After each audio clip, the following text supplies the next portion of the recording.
Olen perussuomalainen kaupunginvaltuutettu ja sosiaali- ja terveyslautakunnan jäsen sekä kuulun myös maakuntaliiton valtuustoon. Noin 30 vuotta sitten tätini levyhyllystä löysin levyn, joka oli kanneltaan punainen, vaaleanpunainen, ja sen kannessa luki teksti "Täältä tullaan Venäjä". Levyhän on Hassisen koneen yksi loistavimpia teoksia, mitä tiedän, ja tämä ehkä vaikutti sinulle siihen, että minullekin kasvoi semmoinen mukava rockipohja, ja olen nyt aktiivisena toimijana toiminut kaupungin rock-piireissä jollakin tavalla. Mutta sitä levyä mukaillen, itse asiassa 2 viikkoa sitten löysin sen levyn uudella tuosta Joensuun levyeskoista, ja sen teemoja mukaillen löysin syvän yhtymäkohdan tämänpäiväiseen Joensuun kaupunkiin. Levyn aloitusbiisihän on Rappiolla. Rappiolla kuvaa tällä hetkellä tänä Joensuussa meidän sosiaali- ja terveyspalvelujen kustannuksia. Meillä on sillä puolella aivan loistavat työntekijät, jotka tekevät niskalimassa työtä ja hoitavat sairaita, hoitavat lapsia ja näin päin pois. Mutta se talous on meidän yhteinen murheenkryyni, johon me kaikki torilaulijat voimme vaikuttaa pitämällä itsestämme huolta. Ja lähinnä tämän Rappiolla -biisin johdosta haluan kiittää kaikkia sosiaali- ja terveysalan toimijoita tässä kaupungissa. Teillä on todella kova urakka. Levyn seuraava biisihan on Jumalat jalassa.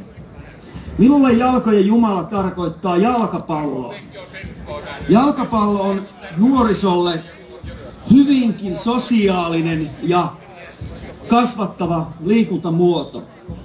Joensuun kaupungin 2 mainiota junioriseuraa, Jippo ja FC Hertat, kasvattavat noin 1000 joensuulaislasta ja nuorta joka viikko ympäri vuoden. Järjestävät hienoa toimintaa, järjestävät vanhemmille talkootoimia. Kiitoksia Hertta ja Jippo tästä. Levyn 3. biisihan on Reippaat ja lahjakkaat laulajaveikat.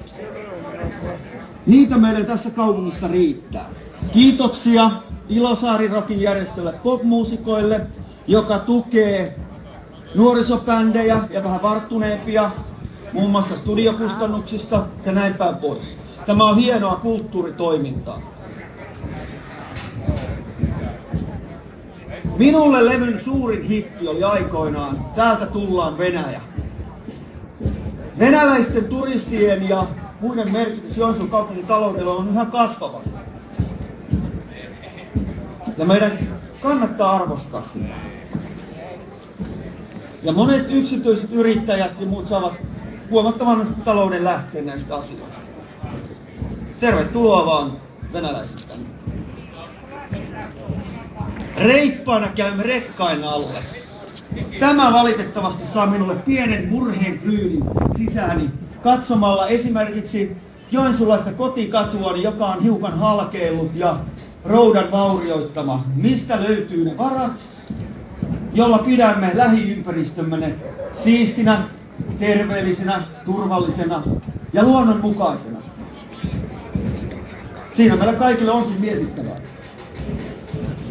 Mutta kun tulemme vappuun, vappu on työn ja nykyään varsinkin opiskelijoiden juhlaa. Suorastaan hymyssä suin katselin sitä, kun paikalliset, olemmehan koulutuskaupunki, opiskelija aloittivat vappujuhlinnan jo viime torstaina. Kyllä heillä on kovaa savotta tässä selvitä vielä tästäkin päivästä ja edustaa omia koulutusaloja. Kiitokset opiskelijat, olette meille joensuulaisille hieno elävöittävä voimavara, ja kiitokset kaikille joensuulaisille koululaisille. Ja mikä tärkeintä, levyn biisi, rock ehkäisyvälineitä vastaan.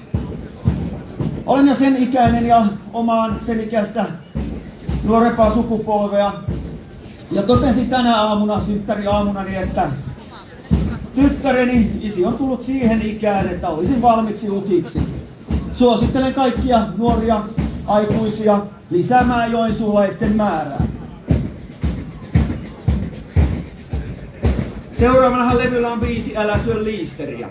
Tästä pääsen levyn ensimmäiseen teemaan sosiaali- ja terveyspuoleen sillä, että terveelliset elämäntavat aamupaloineen, aamupuuroineen on hyvin kannustettavaa kaikille. Varsinkin nuorin tyttärenikin muista syödä aamupala, puuro joka aamu. Iloisesti Hammondilla haluan kiittää toista kulttuurin edistäjää Joensuussa, joka on Ilovaarirockia järjestävä Grand Old Rockers, Arttu Pippuri ja muiden vanhojen tekijöiden johdolla.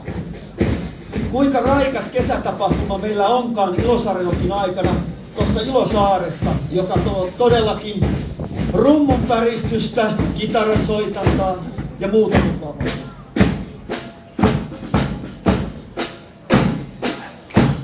Hassisen Kone-kappaleella haluan kiittää joensuulaisia pienenyrittäjiä siitä kovasta tsempistä, mitä tekevät tässä kaupungissa. Ja muistuttaa Joensuun kaupunkiakin, että hankinnoissaan tukisivat näitä pienyrittäjiä. Mutta lopetan puheen, koska tänne tulee paljon arvovaltaisempaa, eli Suomen valtion lippu. Kiitoksia, Tori.